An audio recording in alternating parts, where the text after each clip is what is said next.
Le jeûne intermittent présente de nombreux avantages. Il peut prolonger votre espérance de vie, vous aider à perdre de la graisse, améliorer vos performances cognitives et bien plus encore. Mais faites-vous le bon nombre d'heures de jeûne pour votre corps? Nous voulons tous croire que les choses sont noires et blanches, que quelque chose est soit bon soit mauvais pour notre santé, et bien que nous préférerions tous que cela soit vrai, les preuves nous montrent sans cesse le contraire. Les avantages du jeûne intermittent sont énormes, mais ils sont beaucoup plus durables si vous pouvez les maintenir dans le temps. Notre santé n'est jamais noire ou blanche, et souvent, la différence entre un médicament et un poison réside simplement dans le dosage. Une année de jeûne nous tuera, mais quelques heures de jeûne par jour peuvent nous faire vivre plus longtemps. La différence réside dans le nombre d'heures, ce qui soulève évidemment la question de savoir pourquoi nous n'avons pas tous besoin du même nombre d'heures de jeûne. Je suis sûre que vous aimeriez savoir quel type de jeûne et comment le pratiquer, afin de ne plus jamais avoir à y penser. C'est pourquoi, dans cette vidéo, nous allons parler de différentes astuces et conseils sur la façon de jeûner. Quels sont les avantages et les inconvénients? Vous apprendrez également à gérer votre alimentation. Et si vous le souhaitez, après avoir regardé la vidéo, laissez-nous un commentaire pour nous faire part de votre expérience, de vos idées ou de vos conseils pour nous aider à améliorer la chaîne. Commençons. Par exemple, une personne qui a une centaine de kilos en trop a-t-elle besoin du même jeûne qu'un athlète d'élite qui a déjà son poids idéal et qui est actif toute la journée? Le jeûne d'un enfant actif et en pleine croissance est-il le même que celui d'un adulte sédentaire et en surpoids? Apparemment pas. Le premier facteur qui va modifier le jeûne recommandé est évidemment le poids que nous avons et la part de graisse qu'il représente. En gros, quel est notre pourcentage de graisse corporelle et aussi quel est notre objectif? Le jeûne d'une personne qui veut perdre le plus de poids possible, le plus rapidement possible, n'est pas le même que celui d'une personne qui veut prendre du poids, mais qui veut gagner de la masse maigre ou du muscle, et non de la graisse. Dans ce dernier cas, si vous voulez prendre du muscle sans prendre de graisse, parce que vous êtes une personne qui a toujours eu du mal à prendre du poids, ma recommandation va être de faire 16 heures de jeûne et 8 heures de repas. Mais il ne s'agit pas seulement d'une question d'heures, il s'agit aussi de savoir quand vous faites ces heures de jeûne et comment vous répartissez vos repas dans la fenêtre alimentaire. Dans la période où vous allez manger, dans le cas de la prise de masse maigre, de muscles sans graisse, je recommande que les 16 heures de jeûne aillent du dîner à la fin du déjeuner. Par exemple, si vous dînez à 9 heures et mangez avec votre famille, ne sacrifiez pas vos relations sociales pour le jeûne. Une grande partie de notre bonheur dépend, en fait, de nos relations et de notre interaction sociale, donc il dépend aussi parfois du traitement. Par exemple, si vous mangez seul et que vous en avez la possibilité, je vous recommande de passer un appel vidéo avec quelqu'un qui est également seul. Ce simple geste fait des merveilles pour notre santé mentale. Mais pour en revenir au jeûne, s'il est fait à 9 heures du soir sur la base d'un repas approximatif de 9 heures à 9h30 et de 9 heures à 10 heures, l'idéal dans ce cas est donc de déjeuner à 14 heures et d'éviter les repas avant. Et si vous avez consommé un quelconque gain de masse ou un supplément qui augmente la quantité de calories consommées, je vous recommande de le faire entre ces deux repas, entre le déjeuner et le dîner, de façon à ce que cela soit dans votre période de prise. Si vous souhaitez perdre le plus de poids possible en un minimum de temps et que vous n'avez aucun problème de santé, je vous recommande de ne prendre qu'un seul repas par jour. Je dis bien aucun problème de santé car cette situation présente plusieurs contre-indications que vous verrez plus loin dans cette vidéo. Vous pouvez me dire que je ne me soucie pas des contre-indications ou des problèmes que cela entraîne. Je veux perdre du poids et c'est tout, mais ces contre-indications sont précisément des situations où il vous sera difficile de perdre du poids en raison des problèmes hormonaux qui sont générés. Par conséquent, si vous avez des problèmes hormonaux, vous devez suivre les conseils appropriés à cette situation. C'est pourquoi nous examinons dans cette vidéo comment personnaliser le jeûne. Un repas par jour nous permet de faire deux choses très importantes. Tout d'abord, cela nous empêche de faire des excès de calories. Il est très difficile de consommer 4000 calories en une seule fois. Et surtout s'ils proviennent d'une bonne alimentation, de bonnes sources. Deuxièmement, pour maximiser la quantité de graisse que nous pouvons utiliser et brûler par jour, car en jeûnant pendant tant d'heures, les glucides que nous consommons dans notre alimentation sont épuisés, nous épuisons nos réserves de glycogène hépatique, sans compter que si nous faisons de l'exercice après cette consommation, nous épuisons également nos réserves de glycogène musculaire. Une fois que nous avons épuisé toutes les réserves du foie, qui durent généralement environ 12 heures, nous commençons à utiliser les graisses pour produire de l'énergie.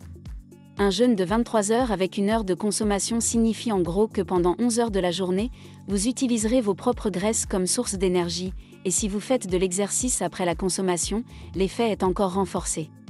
La chose la plus facile à faire est de prendre un repas par jour, juste le dîner, surtout si nous sommes occupés pendant la journée ou si nous avons des événements sociaux.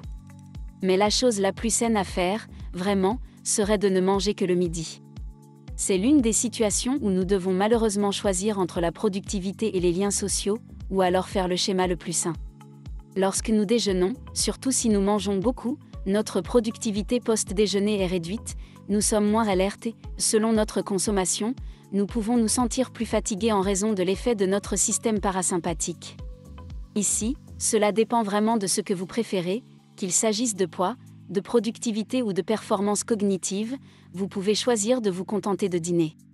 Mais le poids et votre objectif ne sont pas les seules variantes dont vous devez tenir compte. Si on ne pense qu'à ça, on peut faire beaucoup de dégâts. L'un des facteurs les plus importants à prendre en compte est votre niveau d'activité physique. Ici, les prémices sont plus simples. Pour un exercice aérobique de longue durée, je ne recommande pas le jeûne. Malheureusement, la production d'énergie que votre corps peut fabriquer à partir des graisses, si vous avez jeûné pendant 12 à 16 heures, n'est pas suffisante pour faire fonctionner votre corps pendant 2 heures d'exercice aérobique intense. Par conséquent, en ce qui concerne l'exercice et le jeûne, je recommande ce qui suit: la gymnastique, la musculation ou la gymnastique suédoise à jeûne.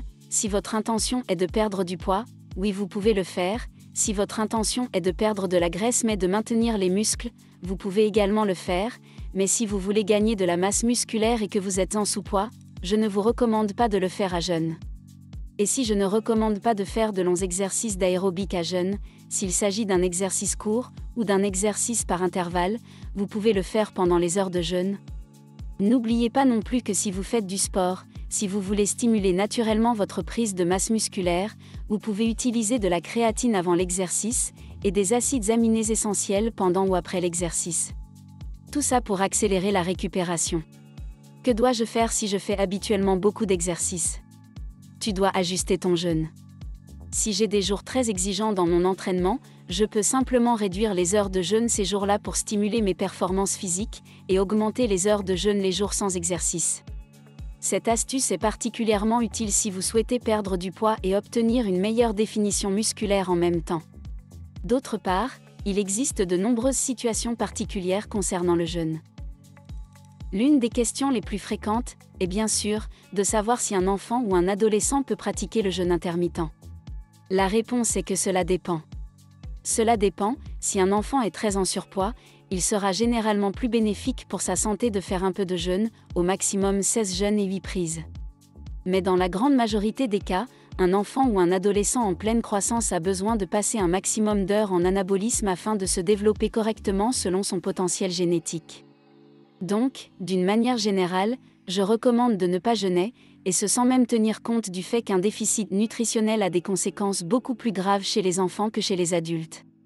Mais aucune autre situation n'est aussi délicate que le développement d'un être humain, tant dans le ventre de sa mère que dans les premières années de sa vie. Pendant ces périodes, notre corps passe presque 100% de son temps à construire des tissus et à se développer, et les besoins en calories et en micronutriments pendant cette période vont définir notre santé pour pratiquement toute notre vie. Par conséquent, vous ne devez en aucun cas jeûner pendant la grossesse ou l'allaitement. Cela ne signifie pas que le jeûne est mauvais, mais simplement qu'il existe des scénarios dans lesquels ce n'est pas une bonne idée. L'un des facteurs dont nous devons le moins tenir compte pour adapter notre jeûne est le temps.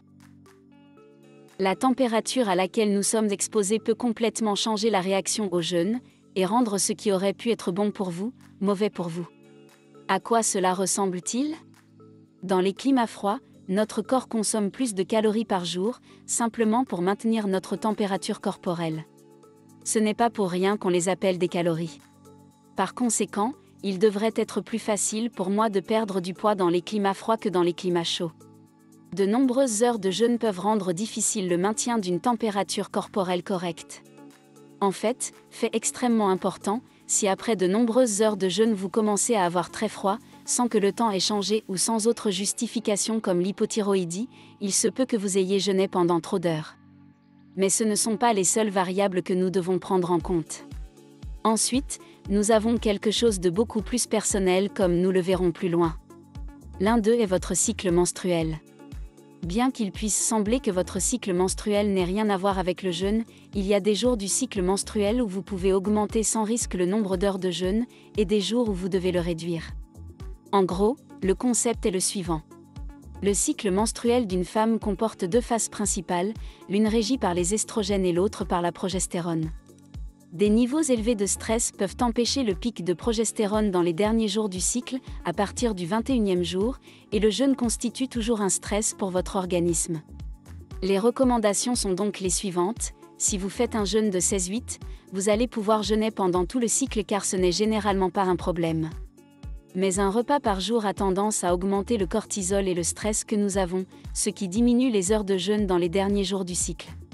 L'effet de ce stress lié à la prise d'un seul repas par jour est si important sur l'organisme qu'une étude a montré que pendant le ramadan, où l'on ne prend qu'un seul repas par jour, 30% des femmes étudiées présentaient une perturbation hormonale de leur cycle, alors qu'avant le jeûne, seuls 11% de ces mêmes femmes présentaient une perturbation de leur cycle. Le dilemme est le suivant, le ramadan est un jeûne sec, et pas seulement un jeûne d'un seul repas par jour avec un apport de liquide pendant la journée, mais nous sommes tous confrontés à des niveaux de stress élevés. Aujourd'hui, on nous demande de plus en plus de choses en échange de moins de choses, et la façon dont nous les gérons peut être très préjudiciable à notre santé. Cela signifie que si vous êtes confronté à de très fortes périodes de stress dans votre vie, vous ne devez pas dépasser le nombre d'heures de jeûne.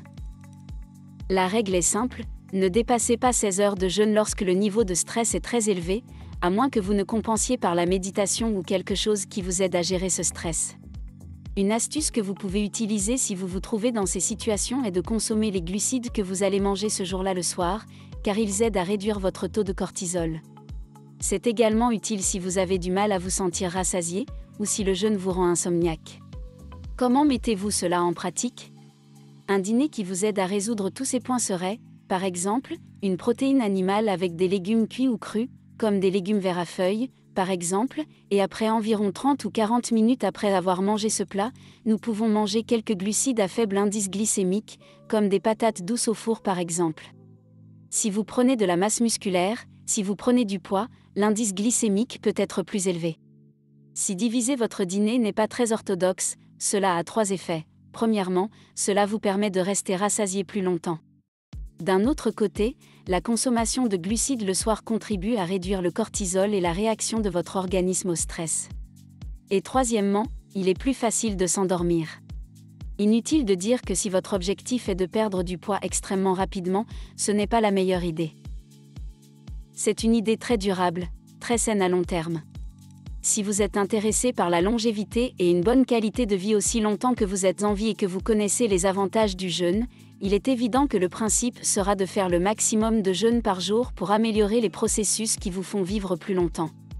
Le concept ici est très simple, plus le jeûne est important en l'espace de 24 heures, plus les bénéfices sont importants, mais évidemment plus le risque d'autres choses est grand, comme des déficits nutritionnels ou une perte de poids excessive.